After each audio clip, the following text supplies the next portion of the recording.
1944 yılının Ağustos ayı sonunda Normandiya'da ağır darbeler alan Alman ordusu Fransa topraklarını büyük oranda boşalttı. Falaise cebinde yaklaşık 50 bin askerini kaybeden ve 200 bin askeri esir düşen Alman Wehrmacht birlikleri ağır teçhizatlarının %80'ini geride bırakarak doğuya doğru çekildi. 25 Ağustos'ta Paris müttefiklerin kontrolüne geçti. Müttefik Yüksek Komutanı General Eisenhower bu hızlı ilerleyişin ardından ordularını durdurmadan doğrudan Almanya sınırına yönlendirdi. Fransa toprakları temizlendikten sonra müttefiklerin karşısına çıkan ilk büyük engel Almanya'nın batı sınırını koruyan Siegfried Hattı oldu. Hollanda sınırından İsviçre sınırına kadar 630 kilometre boyunca uzanan bu hat 1936 ile 1939 yılları arasında inşa edilmişti.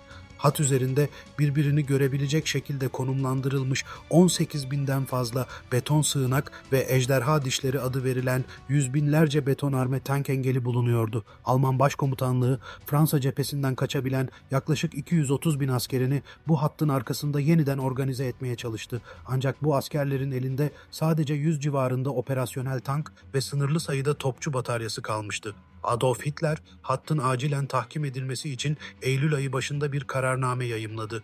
Cephe gerisindeki lojistik personeli, işçi taburlarıyla binlerce Hitler gençliği üyesini sığınakları güçlendirmek için bölgeye gönderdi. Bu güçler ilerleyen haftalarda halk milisleri yani Volkssturm adı altında resmileşti.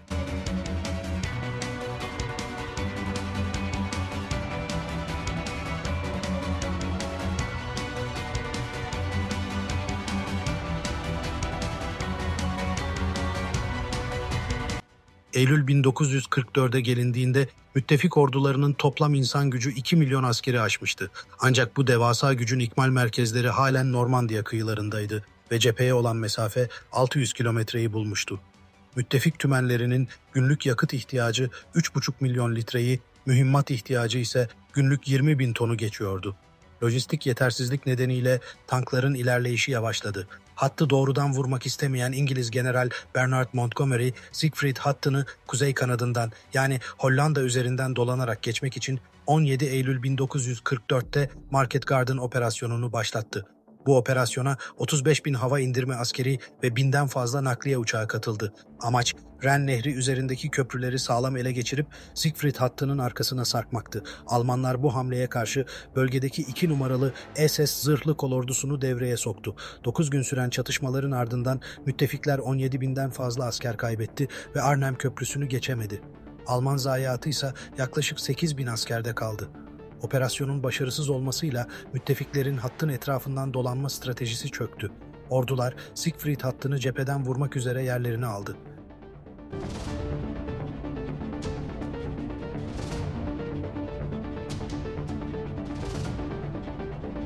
Market Garden'ın başarısızlığının ardından Amerikan 1. Ordusu Siegfried hattının merkez bölgelerine doğru doğrudan taarruza geçti. İlk hedef hattın en tahkim edilmiş noktalarından biri olan ve Aachen şehrinin güneyinde yer alan 130 kilometre karelik Hürtgen Ormanı oldu. Almanlar bu bölgede General Hans Schmidt komutasındaki 275. Piyade Tümeni ile savunma hattı kurdu. Almanların elinde yaklaşık 5000 piyade ve orman içine gizlenmiş 150 civarında topçu bataryası vardı. Arazi yapısı müttefiklerin zırhlı araç üstünlüğünü engellediği için Amerikan ordusu bölgeye parça parça toplam 120 bin asker sevk etmek zorunda kaldı. Eylül 1944'ten Şubat 1945'e kadar süren Hürtgen Ormanı çatışmalarında Alman topçusu ağaçların tepesinde patlayan ve aşağıya binlerce şarapnel parçası saçan mermiler kullandı. Amerikalılar orman içinde her gün ortalama 500 ila 1000 metre arasında ilerleyebildi. Bu yıpranma savaşı sonucunda Amerikan ordusu 33 bin askerini ölü, yaralı ve kayıp olarak kaybetti. Alman ordusunun zayiatı ise 28 bin askere ulaştı.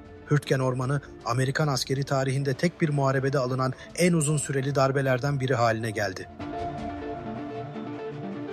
Hürtgen'de çatışmalar sürerken Amerikan 7. Kolordusu Siegfried hattının ana omurgası üzerinde yer alan tarihi Aachen şehrini kuşattı. Aachen, müttefiklerin ulaştığı ilk büyük Alman şehriydi.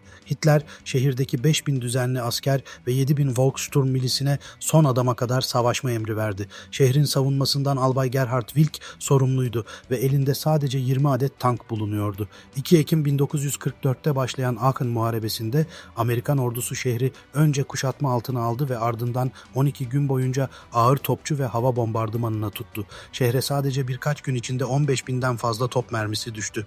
Bombardımanın ardından Amerikan piyadeleri binalara girdi. Çatışmalar ev, bodrum katı ilerledi. Amerikalılar sığınakları imha etmek için 155 milimetrelik kundağı motorlu topları sokak aralarına sokarak yakın mesafeden ateşledi. 21 Ekim 1944'te mühimmatı ve suyu tükenen Albay Wilck, geriye kalan 3400 askeriyle birlikte teslim oldu.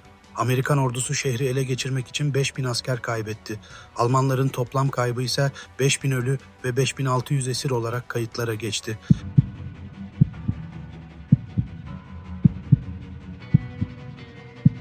Aachen'ın düşmesinden sonra müttefikler Siegfried hattını geniş bir cephede yarmaya çalışırken Alman Silahlı Kuvvetleri Başkomutanlığı gizli bir karşı harekat hazırladı. Hitler, Batı cephesindeki müttefik ordularını ikiye bölmek ve ana ikmal limanı olan Antwerp'i geri almak amacıyla Ardenler bölgesini seçti.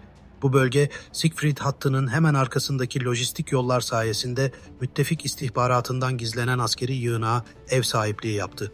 16 Aralık 1944 sabahı Almanlar 30 tümenlik bir güçle taarruza geçti. Bu güç yaklaşık 200.000 asker, 1400'den fazla tank ve zırhlı araçla 1900 topçu bataryasından oluşuyordu.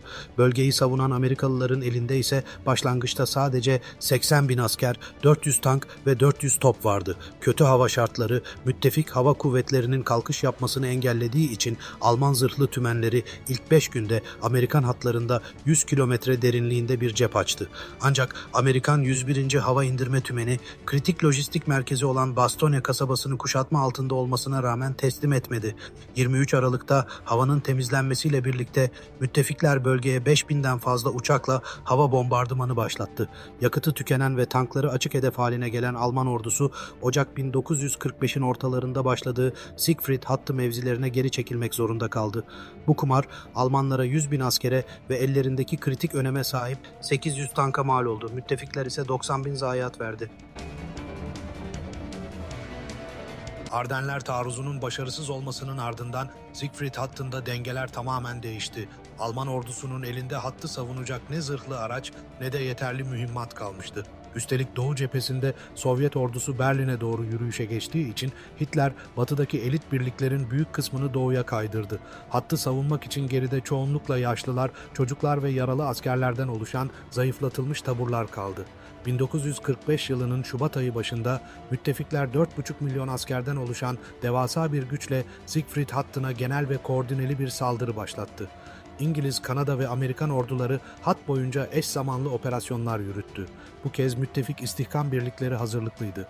Zırhlı buldozerler ve C4 patlayıcılar kullanan mühendisler ejderha dişleri engellerini havaya uçurdu veya üzerlerini toprakla doldurarak tank geçiş yolları açtı. Sığınaklar ise alev makineli tanklar ve sığınak delici bombalarla teker teker düşürüldü. Şubat ayı sonuna gelindiğinde Siegfried hattı 630 kilometrelik uzunluğunun neredeyse tamamında parça parça geçildi. Almanya'nın kalbine giden son doğal engel olan Ren Nehri yolu açıldı ve 7 Mart 1945'te Remagen Köprüsü'nün ele geçirilmesiyle müttefik askerleri Almanya içlerine girdi. Eylül 1944'te başlayan Siegfried hattı operasyonları toplamda 6 ay sürdü ve müttefiklerin bu hattı aşmak için verdiği toplam zayiat 200.000 askeri aştı. Almanya'nın batıdaki en büyük kalkanı parçalanmış, İkinci Dünya Savaşı'nın Avrupa'daki son perdesi artık Almanya topraklarına taşınmıştı.